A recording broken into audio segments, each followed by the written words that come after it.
പോയി മേലൊക്കെ ഒന്ന് കഴുകുന്നേ. എത്ര തെങ്ങ് കയറി ഇറങ്ങിയാന്നറിയാം കള്ളിന് വേണ്ടി. ഷാപ്പിൽ ഇളക്കാൻ നേരത്തെ എന്ത് പറയും? ഷാപ്പിൽ ഇളക്കാൻ നേരത്തെ ശങ്കരായിട്ടൊരു അബദ്ധം പറ്റിയാന്ന് പറ. ഈ കുടത്തിൽ കൊണ്ടിരുന്ന പലത്തെ എന്റെ തലയ്ക്ക് കൊണ്ടിരുന്നെങ്കിലോ? അപ്പോ തലയ്ക്കകത്തൊന്നും ഇല്ലല്ലോ. അല്ല, ഈ കള്ള് കുടത്തിലാണെന്നാ ഞാൻ ഉദ്ദേശിച്ചത്. ഓരോരുത്തരും പറയരുത്. ക്ഷമിക്ക് രാഘവ. ക്ഷമിക്കണ പണിയൊന്നുമില്ല. പോയ കള്ളിന്റെ കാശ് കാശ് എന്റെ ആകെ ഈ 50 രൂപയേ ഉള്ളൂ. അത് വീട്ടു സാമാനങ്ങൾ വാങ്ങിക്കാൻ കൊണ്ടുവന്നതാണ്. നമുക്ക് പിന്നെ കാണാം. പിന്നെ കാണാം.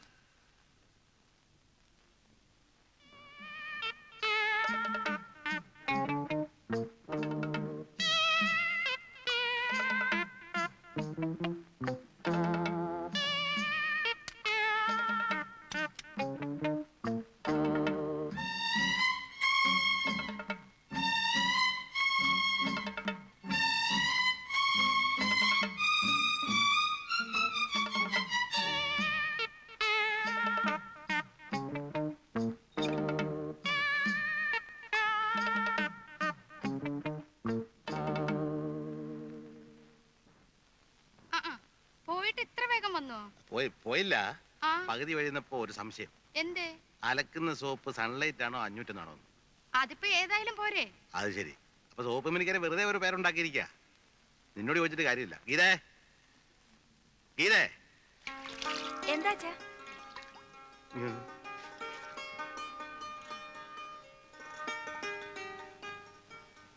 അതെ, പൊട്ടിപ്പോയി. എന്ത് കുടവേ? ആരുടെ? ആ രാഘവന്റെ ചെറിയ കുടവാ. അതിന് നമുക്കെന്താ? അത് ഇതുണ്ടായിരുന്നു. ഏത് കല്ല്? അതെ, പിള്ളേര് ക്രിക്കറ്റ് കളിച്ചുകൊണ്ടിരിക്കാന്നുണ്ടോ. അപ്പൊ ഞാൻ ആ വഴി പോവായിരുന്നു. സാധനം വാങ്ങിക്കാൻ വെച്ച് കാശിന്ന് ഒരു 50 രൂപ കൊടുത്തു. രാഘവൻ പാവല്ലേ, അവന്റെ കുടം പൊട്ടിപ്പോയില്ലേ. അച്ഛാ, അച്ഛൻ ക്രിക്കറ്റ് കളിച്ചു, രാഘവന്റെ കള്ളുകുടം പൊട്ടിച്ചു. അയാൾ അച്ഛന്റെ കയ്യിൽ നിന്ന് 50 രൂപ വാങ്ങിച്ചു. അതെ, അത് തന്നെ. ഇത് നിന്റെ അമ്മായിയോട് പറഞ്ഞാൽ മനസ്സിലാകുമോ? അവളൊരു കാര്യം ചെയ്യ്, ഒരു 50 രൂപയും എടുത്തു. അവൾ അറിയണ്ട. എന്താ മരുമോളുമായിട്ട് ഒരു രഹസ്യം പറച്ചില്ലേ? നിന്നെ ഇവിടുന്ന് പുകച്ച് പുറത്ത് ചാടിക്കാനുള്ള കാര്യം ആലോചിച്ചോണ്ടിരിക്കുക ഞങ്ങള്. സാധാരണ മരുമക്കളെ കൊണ്ട് അമ്മായിമാർക്ക് കിടക്കപ്പുറതി ഉണ്ടാവില്ല. ഇതൊരു പഞ്ചപാപം ആയതുകൊണ്ട് നീ ഇങ്ങനെ ഞെളിഞ്ഞ് കിടക്കല്ലേ. പിന്നെ പിന്നെ അവൾ അങ്ങനൊക്കെ പറയും. മോളിയല്ലേ, ഒറ്റ മറക്കല്ലേ.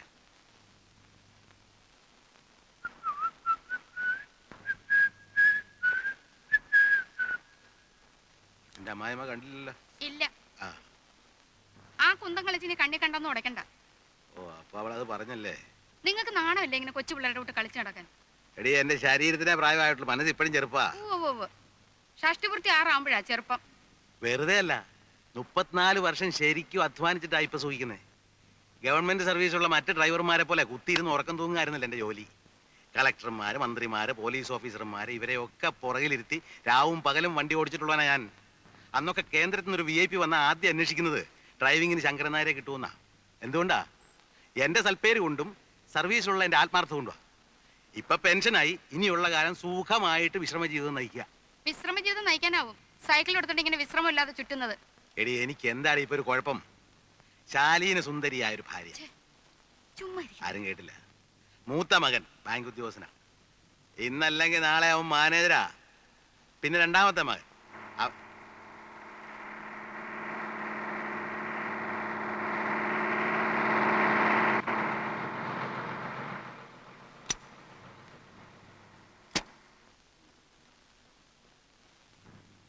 പ്രേമൻ വടക്കേമുറി റെഡി ആയില്ലേ? അവൻ ഒരുങ്ങിക്കൊണ്ടിരിക്കുക. അയ്യോ, നേരില്ല. 7 മണിക്ക് നടൻ തുടങ്ങേണ്ടതാ. 19 കിലോമീറ്റർ ഓടിയെത്തണം. അതിനെന്താ, പഴയ ഫെർഗോ അല്ലേ അവൻ. അവനാരാ? പണ്ട് ഞാൻ കോഴിക്കോട് ഇരിക്കുമ്പോഴേ ഇന്നത്തെ നമ്മുടെ രാമൻകുട്ടി നായരാണ് കളക്ടർ. അന്ന് ഞാൻ നല്ല ചെറുപ്പമാ, ഒരു 30-32 വയസ്സ് കാണും. പ്രേമൻ അന്ന് പ്രേമൻ ഉണ്ടോടി? പിന്നെ നമ്മൾ കോഴിക്കോട് വരുമ്പോ പ്രേമൻ 1 വയസ്സാ. അന്ന് കൃഷ്ണൻ ഉണ്ണിയാ. 53 ഉണ്ണി. അത് കഴിഞ്ഞ് 1.5 കൊല്ലം കഴിഞ്ഞ പിന്നെ പ്രേമൻ. അതെങ്ങനെയാ? ദേവകി മുരളിയെ പ്രസവിക്കുന്നതിന് 3 മാസം മുമ്പല്ലേ പ്രേമൻ? അന്ന് നമ്മള് പാലക്കാട് കോഴിക്കോട് എവിടെയെങ്കിലും ആകട്ടെ. എവിടെയെങ്കിലും ആകട്ടെ. ഞാൻ പറഞ്ഞു വന്നേ, അന്ന് ബേപ്പൂർ ഒരു ഹാജിയാർക്ക് ഇതുപോലെ ഫർഗോ നമുക്ക് വിശദമായിട്ട് സംസാരിക്കാം. സമയം ഇപ്പോഴേ വൈകി. ഇനിയും വൈകിയാൽ നാട്ടുകാർ പെരുമാറും. 4 മണിക്ക് സെറ്റ് കെട്ടേണ്ടതാ. പ്രേമൻ വടക്കേമുറി ഒന്ന് വിളിക്കാമോ? പ്രേമ,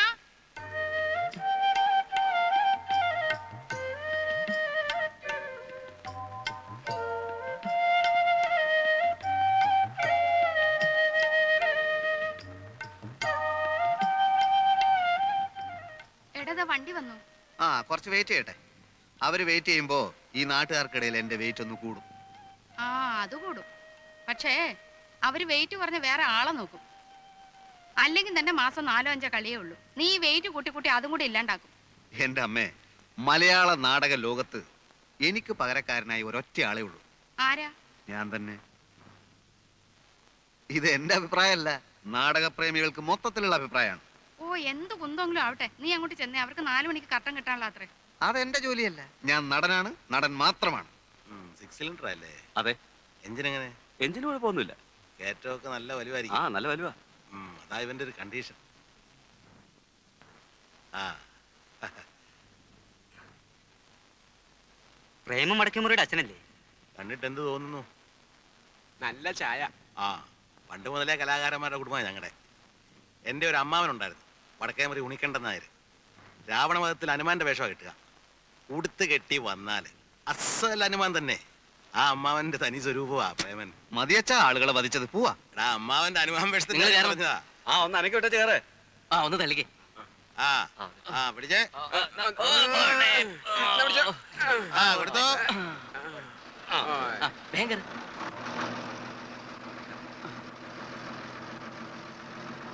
വരട്ടെ. ആ ആ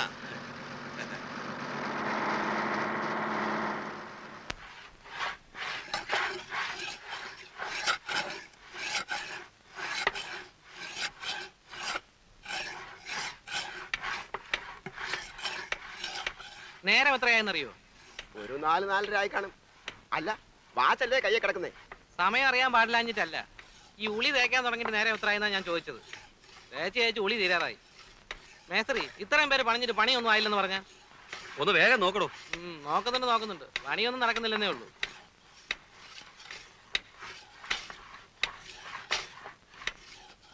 എന്തായി പെരപണിയൊക്കെ? എന്താവാനാ ശങ്കരേട്ടാ, ഇതിപ്പോഴും തീരുന്ന ലക്ഷണമില്ല. രാവിലെ മുതൽ നാട്ടുകാര്യങ്ങൾ രാഷ്ട്രീയം പറിച്ചില്ലോ ഇവർക്ക് പ്രധാനം. ഇവരൊക്കെ ഇവിടെ തർക്കിച്ച സോഷ്യലിസം വരുമോ നാട്ടിൽ? അതെ, പണിയെടുപ്പിക്കാൻ ഒരു വൈഭവം വേണം. പിടിച്ചേ. അപ്പോഴേ ഒന്ന് നിർത്തിക്കേ. പറയട്ടെ, അവനവൻ ചെയ്യുന്ന തൊഴിലിനോട് ആത്മാർത്ഥത വേണ്ടേ? വേണം. ഇത് നമ്മുടെ ചോറ. പേർഷ്യയിൽ പോയി നേരിച്ച് അവിടുത്തെ ഷേഖുമാരുടെ പണപ്പെട്ടി ഒന്നും ഇവനെടുത്തോണ്ട് വന്നിട്ടില്ല. എന്റെ ഒപ്പം പണിയെടുത്തിരുന്ന ഒരു വെറും സാധാ സർക്കാർ ഡ്രൈവറുടെ മകനായവൻ. ശങ്കരേട്ടാ, ഒന്ന് വന്നേ. ഒന്നിങ്ങി വന്നേ. പണി നടക്കട്ടെ.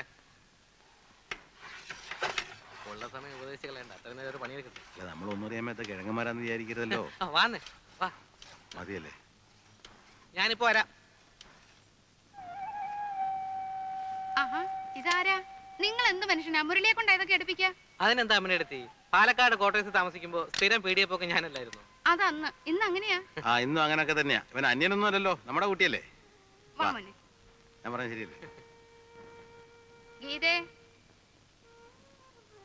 മുരളി ഇരിക്കുക കേട്ടോ. ദേവുവിന് സുഖം തന്നെയല്ലേ? അസുഖമൊന്നുമില്ല. അമ്പലത്തിലെ ഉത്സവത്തിന്റെ അന്ന് കണ്ടതാ ദേവുവിനെ. അമ്മ ഒരു ദിവസം ഇങ്ങോട്ട് വരണം എന്ന് പറഞ്ഞിരിക്കുക. മുരളി കാപ്പി എടുക്കട്ടെ? വേണ്ട, ഞാൻ ഇപ്പൊ കുടിച്ചു. പിന്നെ ഉണ്ണിയേട്ടാ എന്ത് പറയുന്നു? ഇന്ന് ലീവാ. ബാങ്കിന്റെ ചെയർമാനെ കാണാൻ പോയിരിക്കുക. മുരളി എന്നാ തിരിച്ചു പോകുന്നത്? ഗൾഫിലേക്കോ? ചിലപ്പോ തിരിച്ചു പോക്കുണ്ടാവില്ല. ഇവിടെ എന്തെങ്കിലും ബിസിനസ് നോക്കിയാൽ കൊള്ളാമെന്നുണ്ട്.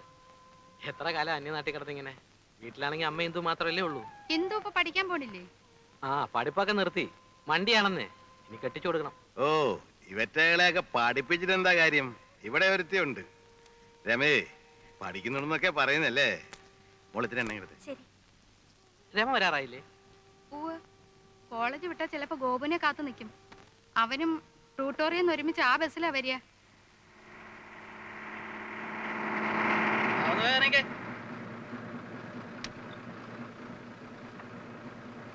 ഇറങ്ങും പക്ഷേ.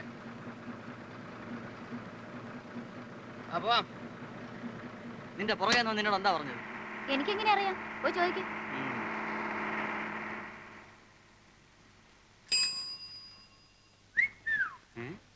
വായി നോക്കികളെ കൊണ്ട് വഴി അടക്കാൻ വയ്യ. രമ ഇന്ന് വൈകിയോ? ഇല്ലല്ലോ. ഗോപു, പഠിത്തമൊക്കെ എങ്ങനെ ഇരിക്കുന്നു? ഇത്തവണെങ്കിലും 10ാം ക്ലാസ് കിടക്കോ? മുരളിയേട്ടന് വേറെ ഒന്നും ചോദിക്കാനില്ലേ? ആര് കണ്ടാലും പഠിപ്പ്. അയ്യോ, എന്തായാലും ഇവൻ മുരളിയേട്ടനെക്കാളും ഭേദമാ. അതെന്താ? 10ാം ക്ലാസ് 6 തവണ എഴുതിയ ആളല്ലേ. ഇവൻ 5 ആകുന്നേ ഉള്ളൂ. അല്ലെങ്കിൽ പഠിപ്പിലേക്ക് എന്തിരിക്കുന്നു? എങ്ങനെയെങ്കിലും ഒരു നല്ല നിലയിലായാൽ പോരെ? രാമ രാമ രാമ രാമ രാമ രാമ പാഹി മാം രാമപാദം ചേരണേ മുകുന്ദ രാമ പാഹിമാ രാമ രാമ രാമ രാമ രാമ രാമ പാഹിമാ രാമപാദം ചേരണേ മുകുന്ദ രാമ പാഹിമാ രാമ രാമ രാമ രാമ രാമ രാമ പാഹിമാ. അമ്മേ, അടുപ്പത്ത് എന്താ വെച്ചിരിക്കുന്നേ? കരിയുന്ന മണം വരുന്നു. രാമ രാമ രാമ രാമ രാമ രാമ പാഹിമാ രാമപാദം ചേരണേ മുകുന്ദ രാമ രാമ രാമ രാമ രാമ രാമ രാമ പാഹിമാ രാമപാദം ചേരണേ മുകുന്ദ രാമ പാഹിമാ രാമ രാമ രാമ രാമ രാമ രാമ പാഹിമാ രാമപാദം ചേരണേ മുകുന്ദ രാമ പാഹിമാ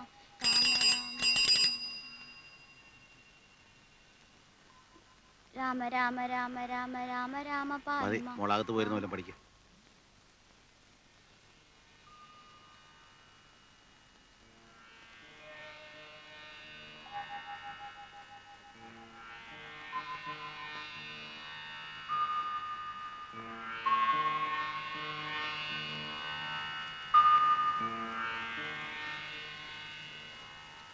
പട്ടിയുണ്ടോ?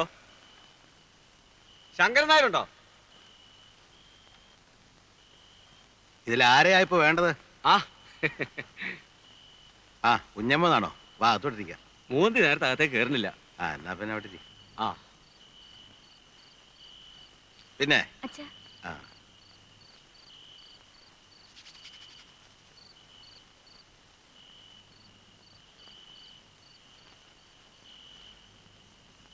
മോളാ അല്ലേ? ആ, ബോള് തന്നെ, വരുബോള്. ബാങ്കിൽ ജോലിയുള്ള കൃഷ്ണനുണ്ണിയുടെ. ആ കുടിക്കാൻ എന്താ? ഒന്നും വേണ്ട, ഇപ്പൊ ചായ കുടിച്ചേ ഉള്ളൂ.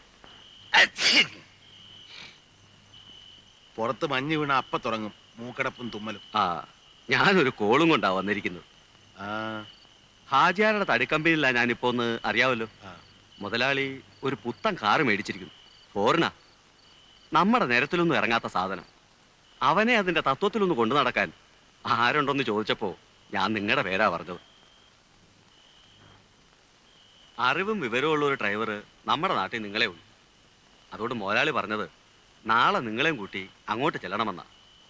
ഓട്ടോ അധികം വരില്ല, തരക്കേടില്ലാത്ത കാശും കിട്ടും. കാര്യം എനിക്കിഷ്ടമുള്ള ഏർപ്പാടാ. പക്ഷെ മോൻ സമ്മതിക്കില്ല. അതെന്താ? നമ്മൾ മോട്ടോർ വാഹനം ഓടിച്ചാ ജീവിച്ചതെങ്കിലും പിള്ളേരൊക്കെ വലിയ വലിയ നിലയിരിക്കുമ്പോ അവൻ സമ്മതിക്കില്ല. ഇന്നല്ലെങ്കിൽ നാളെ അവൻ ബാങ്ക് മാനേജരാ. ആലോചിച്ചിട്ട് പറഞ്ഞാ മതി. ആലോചിക്കാനൊന്നുമില്ല, പിള്ളേര് സമ്മതിക്കില്ല. ആ ആ, ഇവിടെ തന്നെ. ആ, എത്രയായി? 10 രൂപ. 10 രൂപ? ആ. റെയിൽവേ സ്റ്റേഷൻ ഇവിടം വരെ 10 രൂപയോ? ഇത് എവിടുത്തെ കണക്കാ? എടോ, ഇതിന്റെ മീറ്റർ എന്ന സാധനം ഇവിടെ. മീറ്റർ ഒന്നുമില്ല, 10 രൂപ. എടോ, മീറ്റർ ഇല്ലാതെ വണ്ടി ഓടിക്കാൻ തന്നോട് ആരാ പറഞ്ഞേ? ന്യായമായ ചാർജ്. എനിക്കൂടെ തോന്നണ്ടേ? ഈ വണ്ടിക്ക് മീറ്റർ ഇല്ല എന്ന് എഴുതിയത് ഞാൻ കേറില്ലായിരുന്നല്ലോ. ഇങ്ങോട്ടാ. എടോ, എടോ.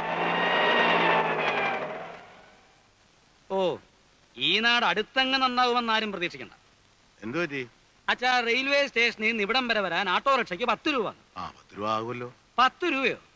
ഞാൻ നമ്പർ കുറിച്ച് വെച്ചിട്ടുണ്ട് ഓട്ടോറിക്ഷയുടെ. ഞാനൊന്ന് നോക്കട്ടെ. നീ എന്താ ഇന്നലെ വരാണ്ടിരുന്നേ? എന്റെ അമ്മേ, ഞാൻ എങ്ങനെ വരും? ആ, ബസ് സ്റ്റാൻഡിൽ ചെന്നപ്പോൾ ബസ്സിന്റെ സമയം മാത്രം എഴുതി വെച്ചിട്ടുണ്ട്, ഒറ്റ ബസ്സില്ല. നേരെ റെയിൽവേ സ്റ്റേഷനിൽ പോയി.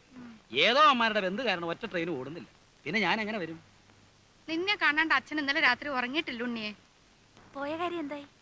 അത് പ്രത്യേകിച്ച് പറയേണ്ട കാര്യമുണ്ട്. എടി, എന്നെ കണ്ട ഉടനെ ചെയർമാൻ, എന്താ മിസ്റ്റർ കൃഷ്ണനുണ്ണി, ഇന്നും വല്ല കംപ്ലൈൻസും ഉണ്ടോ എന്ന് ഞാൻ ശരിക്കും തട്ടി കൊടുത്തു. ഇവിടുത്തെ മാനേജർ ഉണ്ടല്ലോ, അവനൊരു പാഠം പഠിക്കും.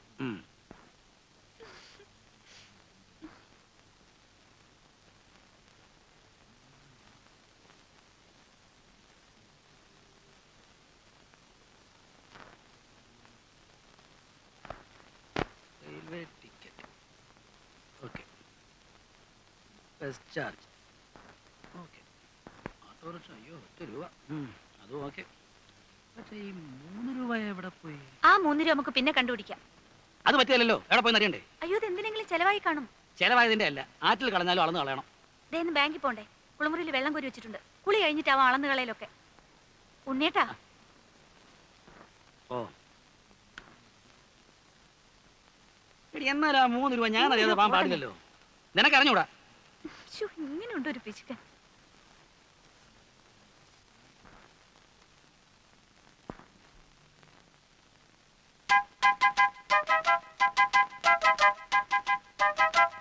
ഇവിടെ വാടാ, ഇങ്ങോട്ട് വാ. അവിടെ നിൽക്കാൻ. അമ്മേ, അമ്മേ, നടക്കാൻ അങ്ങോട്ട്, നടക്കാൻ. ദാ ഇത് കണ്ടോ, കുറെ നാളായി യവൻ ഈ പണി തുടങ്ങിയിട്ട്. എന്റെ ഈശ്വര, ഇതും തുടങ്ങിയോ? യവനെ ഇനിയിപ്പോ എന്താ ചെയ്യാ? അയ്യോ അമ്മ, ഇത് ഇന്നോ ഇന്നലെ തുടങ്ങിയതല്ല. 2-3 ദിവസമായി ഇവൻ അടുത്തൂടെ പോകുമ്പോഴൊക്കെ ഒരു വീടിയുടെ നാറ്റം. അയ്യോ ഈ ഉണ്ണിയേട്ടൻ കള്ളം പറയുന്ന ഞാൻ ഇന്ന് ആദ്യമായിട്ട് ഒരു കുറ്റി വെടി വലിച്ചു പോകുന്നത്. ആ, കാളെ ഉണ്ണി മേലാ വീടി വലിച്ചിട്ടുണ്ടെങ്കിൽ ആ നിങ്ങളൊക്കെ അവന് ചീത്തയാക്കുന്നത്. ഇപ്പതേ കുറ്റിവീടി, നാളെ മുഴുവൻ പീടിയാകും, മറ്റന്നാൾ സിഗരറ്റ് ആവും. അച്ഛാ, ഒരു പാക്കറ്റ് സിഗരറ്റ് എന്ന് വെച്ചാൽ രൂപ എത്രയായി? കാശ് കിട്ടാതാവുമ്പോ അവൻ എന്റെയോ അച്ഛന്റെയോ പോക്കറ്റ് നിന്ന് കക്കാനും തുടങ്ങും. ഒരുത്തനെ കള്ളനാക്കാൻ ദേ ഇത്രയൊക്കെ മതി. ഇനി അവൻ ചെയ്യത്തില്ല ഉണ്ണേട്ടാ. ഗോപു പോയിരുന്നു പഠിക്കും. എടാ പോടാ. ഇതുകൊണ്ടൊക്കെ തന്നെ ഞാൻ പറഞ്ഞതിന് ഡ്യൂട്ടികളും അയക്കണ്ടെന്ന്. വേണ്ടാത്ത ദുശീലമൊക്കെ പഠിച്ചു വയ്ക്കാൻ. ഉണ്ണേട്ടാ പോയി കുളിക്കാൻ നോക്കൂ. സമയം എത്രയെന്നറിയോ? ചെറിയൊരു കാര്യം കിട്ടിയോ അത് ഊതി വലുതാക്കാൻ. പണ്ടേ സ്കൂളിൽ പോകുമ്പോ വഴി കിടന്ന വീടി കുറ്റിയെടുത്ത് വലിച്ചതിന് ഞാൻ തല്ലിയ പാട് ഇപ്പോഴും അവന്റെ തുടയിലുണ്ട്. ആ ആളാ ഇപ്പോ. അച്ഛന്റെ സ്വഭാവം തന്നെയാ മക്കൾക്കും. അത് ശരിയാ, അമ്മ വീടി വലിക്കല്ലോ.